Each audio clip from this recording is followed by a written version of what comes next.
hitting the ground, sliding into their armpits. Now, if this goes according to plan, I should end up in the safety area, the spot designated behind the head, not out in front of it, not to the sides. If I ever shoot that safety area, I will get bit. I know a lot of you will be amused by that. So we also want to make sure their head is nice and straight.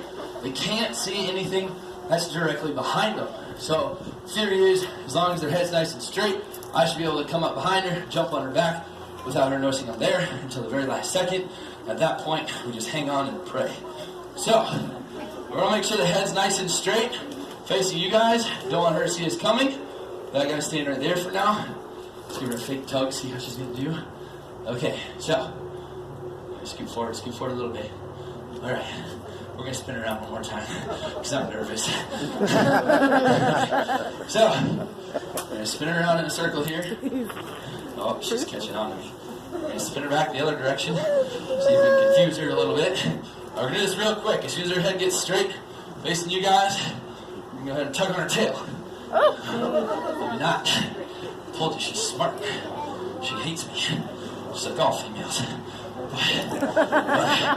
So, almost. Bigger circle. Okay, one more time. Okay, so, come on, just straighten out, girl.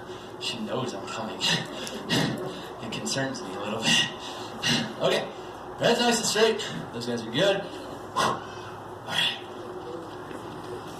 Okay. Alright. How's it going? Long time no see. Okay. Now, it's a common courtesy to let the alligator catch its breath. Next thing, your knees go in the alligator's armpits. Now you turn your feet inward, kind of behind their hind legs, restricts their movements a little bit, stops them from trying to walk out from under us. Now we do sometimes have to cover up the eyes. Now covering the eyes of the alligator kind of seems to help relax them a little bit. I'm not sure exactly why. There are some theories. Covering the eyes calms them down, makes them want to go to sleep, might even make them think they're dead. So I wondered at that point, what happens if you cover up just one eye?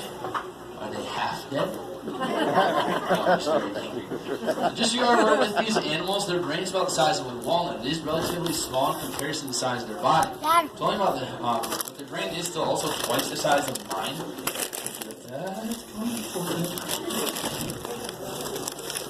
Never mind. Get out of the water. Or stay in the water, preferably. Okay, he's alright because he's heading back that way. So these animals, they do have some really cool features on them. The nostrils on the front are equipped with valves. They can close them when they submerge underwater. The ears are located behind each eye. They have some flaps on them as well. Note the eyes being on the top of the skull. It's great for hunting. They can totally hide under the water with just the eyes poking up. It's a very vulnerable position for them, though. They could get easily injured in a fight with another alligator, or even when they're trying to take their prey down. So they are retractable. They can pull them into their skull, where they're protected by a bony ridge.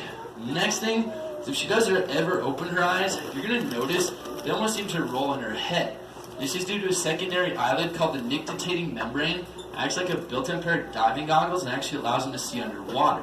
So they're well adapted for aquatic life, which is great. They're considered amphibious reptiles. Not your amphibians like frogs, toads, and salamanders. These guys, it simply means they spend a lot of their time in water as well as on land. They can hold their breath for several hours. How long they do that is determined by how warm or cold they are. How active they are will determine how quickly they run out of oxygen. One last feature they have is located on the inside of their mouth, which he's displaying for you very nicely. Or you'll kind of notice real quick, a couple of the other ones sitting with their mouths open. They do that to help regulate their body temperature. So they're sitting there, kind of let the wind blow through, helps cool them off. They can also sit, face the sun in the morning, helps to warm them up. But you'll also notice you can't see down their throat. So that's because the back of the tongue, it acts like a valve. It allows them to open their mouth underwater without taking in water. The only way you're going to see down an alligator's throat is if you catch them yawning or if you happen to be on the way down. That's not funny, guys. So the last thing we're going to try to do on her, we're not sure how it's going to go, is we're going to try to hold her mouth shut for you. So when we do that, what we're doing is we want to secure their jaws if they get an injury or we're going to move them somewhere else in the park. We want to go ahead and secure their jaws so they can't go ahead and hurt us while we're moving them. So what you do, you can't just reach around the side, try to grab them, hold them shut. You're going to see your hand coming, obviously go ahead and try to take it off.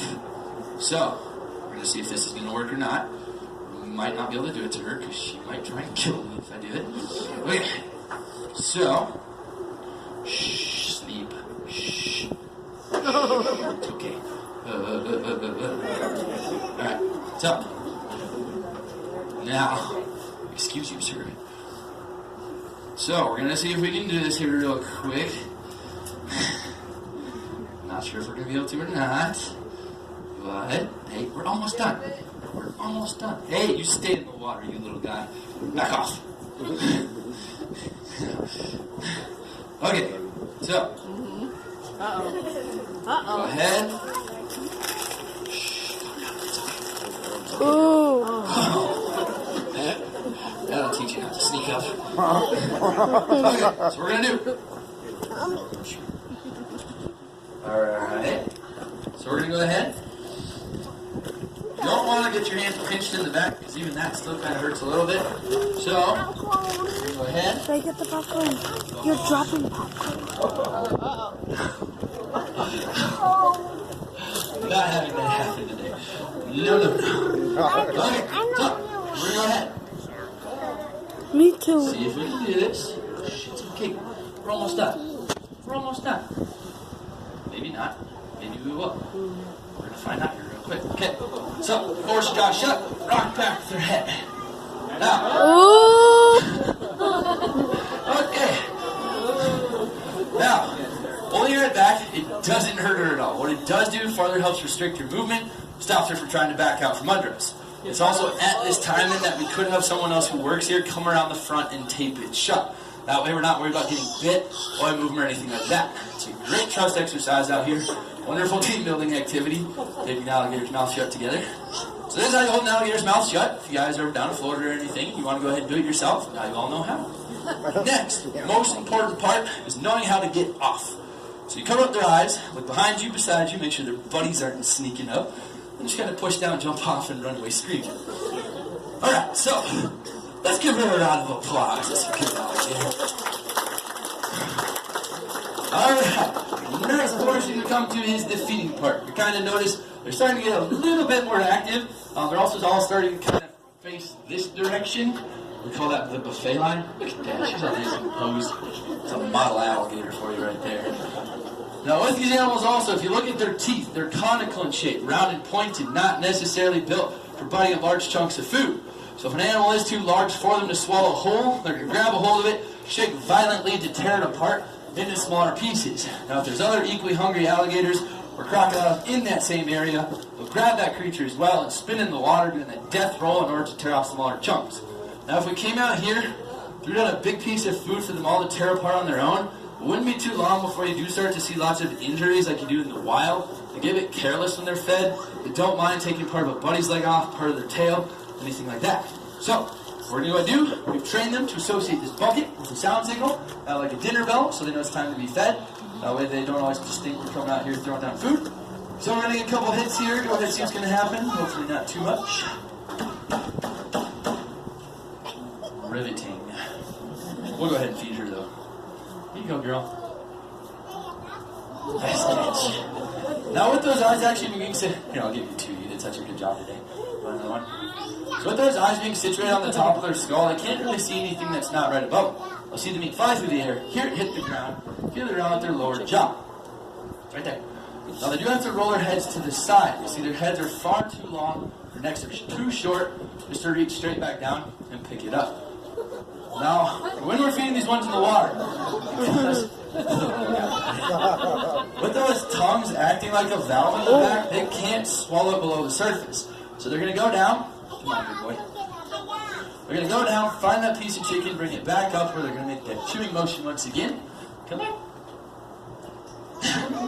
Now that chewing, it's not like you're riding. For these guys, simply them moving their food to the back of their mouth so it's easier for them to swallow. Now we have just a couple more pieces here. You're going to notice we don't feed every single animal at every show. Now, since they're large cold-blooded reptiles, you missed it. It's right there. They do get a lot slower metabolism. They don't all get hungry at the same time. It's actually not a big deal for them to wait a couple hours for the next show, a few days, weeks, or even months. There's actually a group of Nile crocodiles. Open up. Open up. Oh, I'm sorry. Bad throw. Here you go. It's down here. It's down there. It's down there. There you go. There's a group of Nile crocodiles over in Africa that actually survives on just one substantial meal a year. Oh, that was a terrible throw. All right, let's try that again. Hey! I'm sorry. I apologize. I'll get you one next time, okay? It's all gone. It's all gone. See? It's gone. It's gone. There's no more. Okay? Okay. So, that is actually the last piece of chicken. I do have one more surprise for you guys. I'm going to run in the back. Go ahead, wash my hands, grab it real quick. I'll be right back out. So don't go anywhere.